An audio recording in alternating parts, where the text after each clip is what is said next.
my ghetto sort of stem here. That is the only thing I could put in there to keep it from moving around, so just use what you got. So now I'm centered, and the first thing I'm going to do is I'm going to put alcohol. So I have 91% alcohol, and I'm just going to spray it down just to get any fingerprints or, oh shoot, I thought I had a thing out, but I don't. So just going to wipe it down with alcohol. I don't know if this is the right answer. I honestly have watched so many tutorials, and as we say in the Navy, there's 1,000 ways you can skin this cat, so we'll do it this way. And I'm actually seeing some, oh no, that's on the inside, so we're good, which is easy. So first thing about this cup is we don't actually put epoxy on the inside. I know that's everyone's first question. We are only decorating the outside, so looks good. Good enough. All right, the next thing we're gonna do is take watermelon seeds. So I have these pre-cut. It's just black, shiny, glossy vinyl, permanent. You could use removable, I suppose. I don't think it matters. But this I made from my Cricut, and you just kind of start applying them any way you want. So when I first made this, I was like super obsessed about the placement of the seeds. I thought, oh my gosh, it has to be perfect. I don't know how seeds naturally grow in watermelons. And then I realized this is art, so it kind of doesn't matter. So I'm just putting them around. I try not to use too many, but you really cannot mess this up. All right, so I'm just gonna keep sticking these around.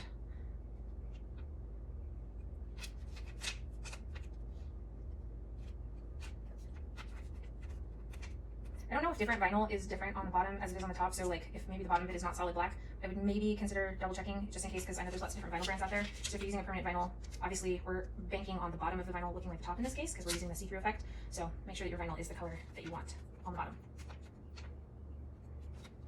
So one downside to this, with all my little stuffing in there to keep it in place, is I can't see from the inside to see if I like the placement of my watermelon seeds. So we are going to just hope that looks good. Again, it's art, I'm sure it will. That vinyl doesn't want to come off. You can see where you're at. Okay, there we have it. So I've got a few watermelon seeds on there. So that is the easiest part. And now I'm going to do a epoxy glitter coat with my glitter that I'm using. I'm using Bougie. I buy it from Razzle Dazzle online. It's just a really fun pink color. So I'm gonna mix my epoxy and I'll be right back. Okay, so I'm back, and at the break of the last video, I had a clear glass and I had just put the watermelon decals on, and now we have our first layer of glitter. So I don't know if anybody's ever had this experience where you're recording for, I don't know, 10 minutes and talking, and then you look up and realize that you're not actually recording. So that's what happened before I had already put this on, when I realized I wasn't recording. So sorry about that. But I will tell you what you missed, and then we're doing a second coat of the exact same thing, so you'll be good. I had put the seed vinyl stickers on, and then I had done a super, super, super thin layer of epoxy. If you are familiar with the epoxy method for glittering, that's exactly what I did.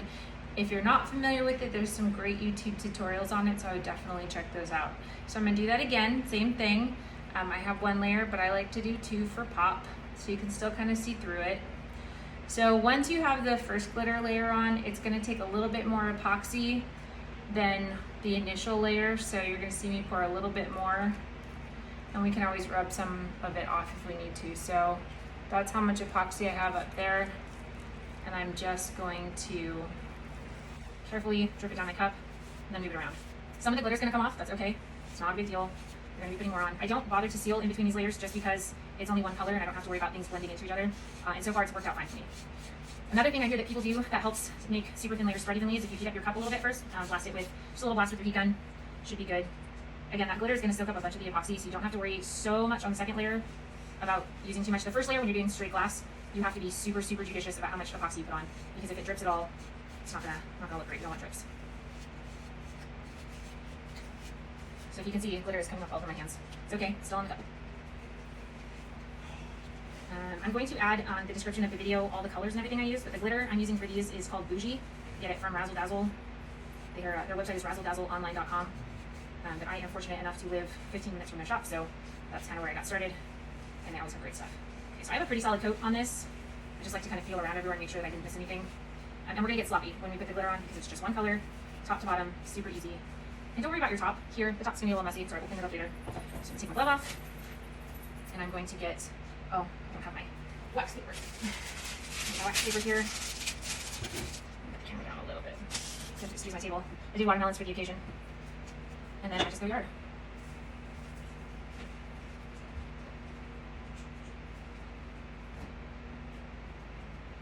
I'm a messy glitterer. I don't know if anybody else has this problem, especially if I'm just using one color. I just like to get really carried away. I say that until I have like a huge glitter disaster and it all flies off the paper, and then next time I'll have learned something, but so far, I'm pretty fortunate. Don't forget the bottom, don't forget the bottom, don't forget the bottom. So see how much brighter that is already.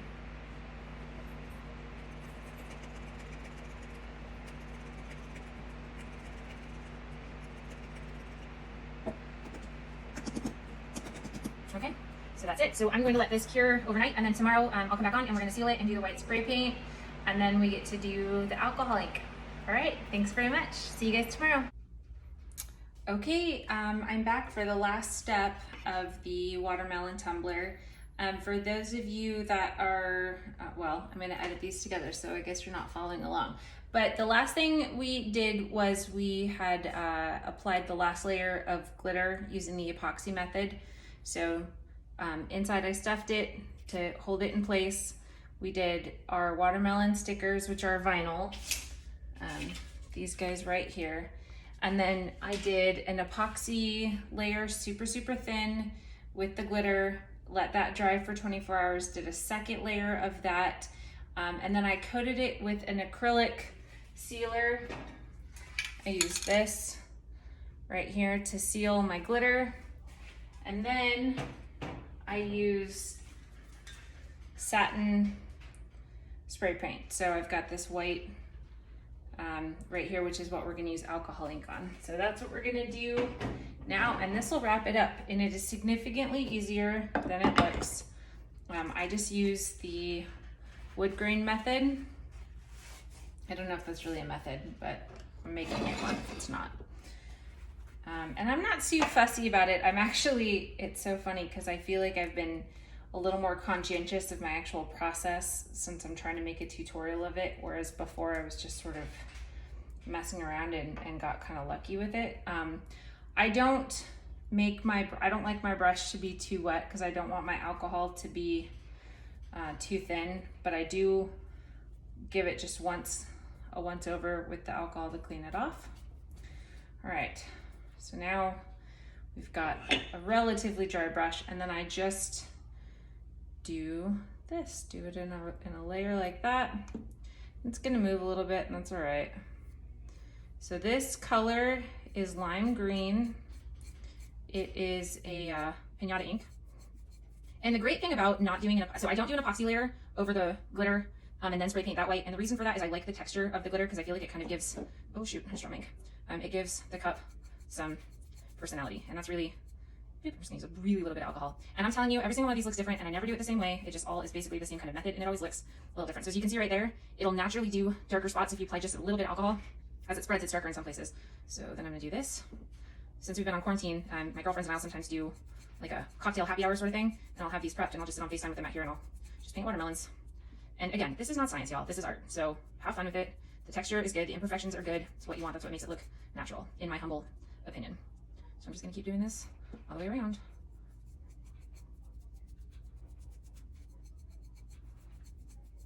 See how it's naturally making those marks? This was pure luck. When I tell you that I stumbled on this, like, I'm not even kidding you. I saw this picture, I saw a similar looking tumbler, and I thought, oh cool, I have a wine glass in my cabinet that I never use.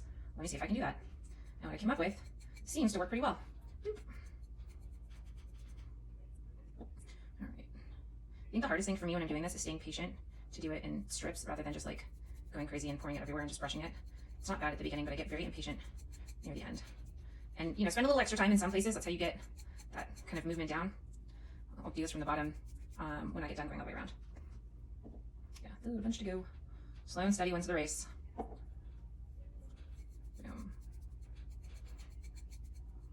I have watermelons growing in the backyard. I thought about maybe doing these and planting, like not planting them, but setting them in the backyard next to the actual watermelon patch just for funsies to see, you know, spot the tumblers. So here we go, here's a little update. You can see how just putting it in just a little streak right here will naturally make the lines for you. And look, by no means is my way the only way or even the best way for crying out loud. I've seen lots of really great watermelon tumblers that do dirty pours and different stuff like that, but it's a method. It seems to be pretty popular, so I stick with it. But so I'm just going to keep painting that spot. Don't forget the tops. So what I'm eventually going to do, and I haven't really decided yet, but what I have done in my past cups is I actually make, I X-Acto knife the whole top of this right here off so it's just glass, and then my last layer of epoxy will make sure that it stays sealed. But I kind of like the idea of the green that goes all the way to the edge, so I think for these, yep, executive decision, we're going to just do that. We're going to do green all the way up to the edge and over. I don't know if you can see that. And then when we're done, we're going to clean the inside paint. So sometimes this happens. That's all right. Just, there are no mistakes in art.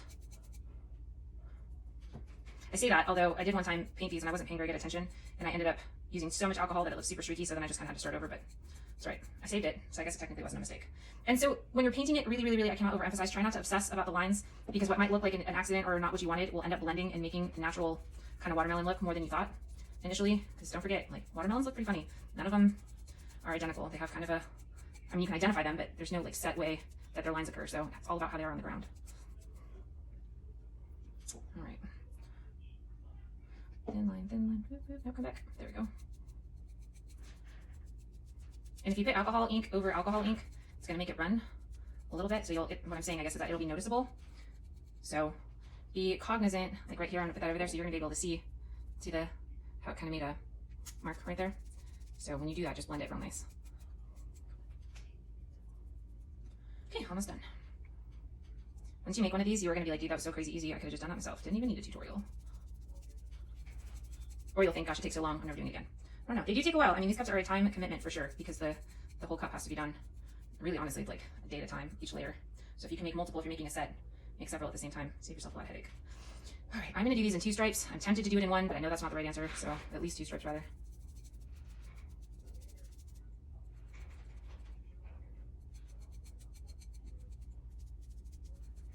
All right, last one. Go from the bottom up this time.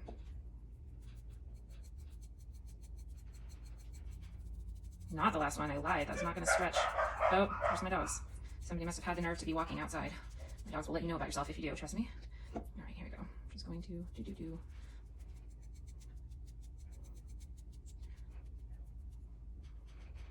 All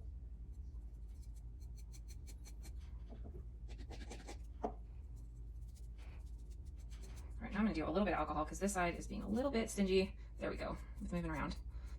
One thing to note, it's really important that you go all the way up and all the way down, unless you're specifically trying to get just like a pocket similar to that of the wood grain look. And I say that just because you don't want to have stripes that start in the middle of your cup.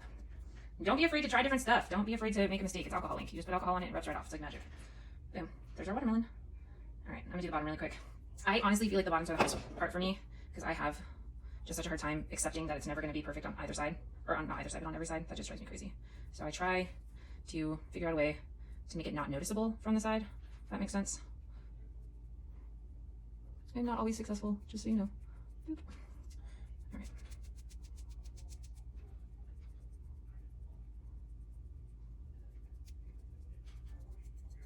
Okay. Hey, that's not bad.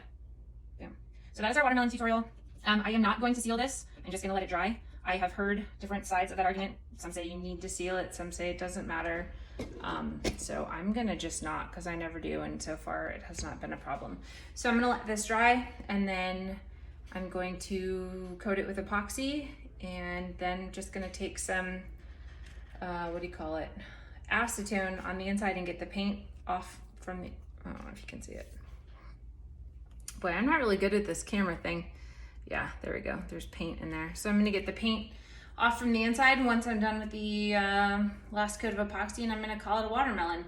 So I hope you guys enjoyed this tutorial. I hope it was useful. Please let me know if you have any questions. You can always PM me.